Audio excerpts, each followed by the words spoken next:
Hello po! Welcome back po ulit sa aming channel. Ngayon ay samahan nyo akong gumawa ng chicken Shanghai. Ito po ang mga kakailanganin natin para sa ating Shanghai chicken. Ito po yung ating giniling na manok. At ito po yung ating gagamitin na egg. Ito po yung ating hiniwa na carrots. Yung pong carrots natin ay medyo maliliit po yung kanyang hiwa. Ito po yung ating paminta. Maglalagay po tayo ng celery.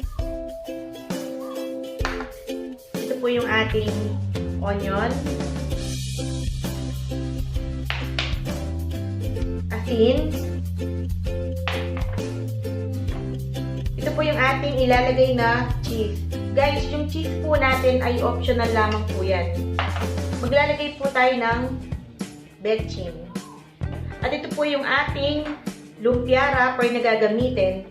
Guys, yung ating lumpia wrapper, ito yung ating pinakamaliit. Ito yung small sizes ng ating wrapper.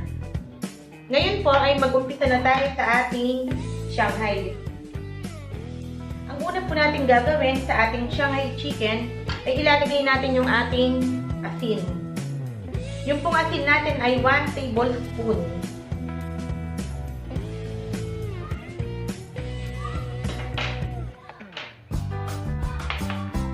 Sunod po natin yung ating carrot.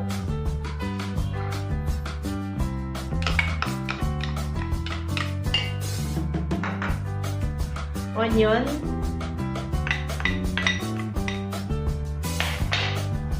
Celery.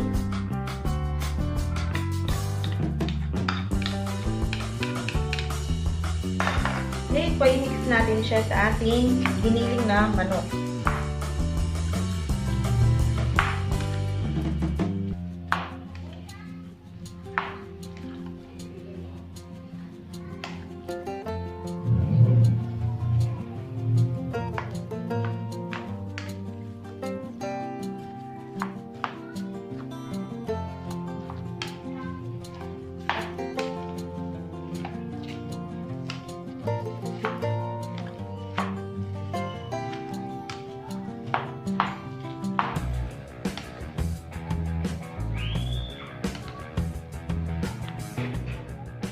Sunod natin yung ating durog na paminta. Lagay na rin natin yung ating cheese. Yung cheese po ay nagbibigay linamnam sa ating Shanghai. At maglalagay tayo ng konting betchin. Ngayon po, i-mix natin ulit yung ating ginagawang Shanghai.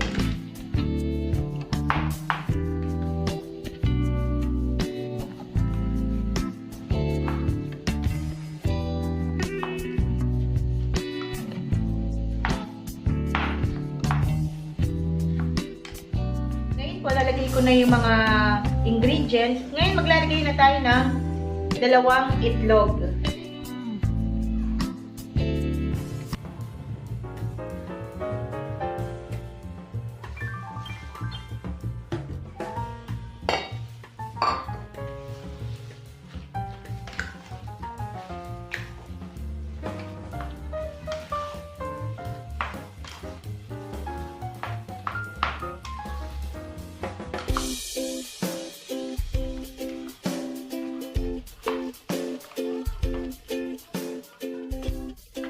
Para magpantay po yung lasa ng ating Shanghai, kamay po ang gagamitin natin. Ayan, naka-gloves po ako.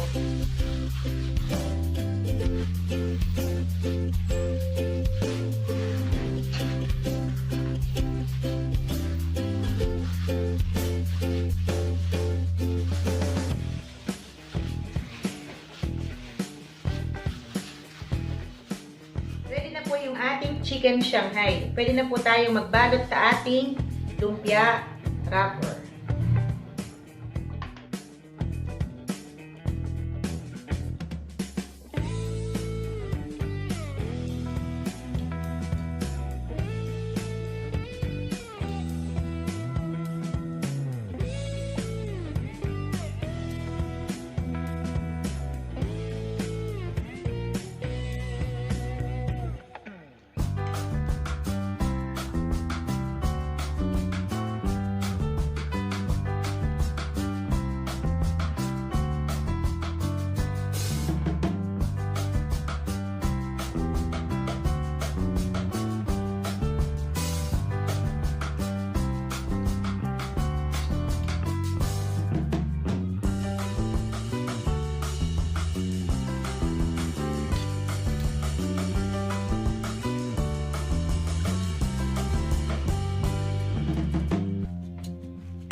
na po ang ating homemade chicken Shanghai.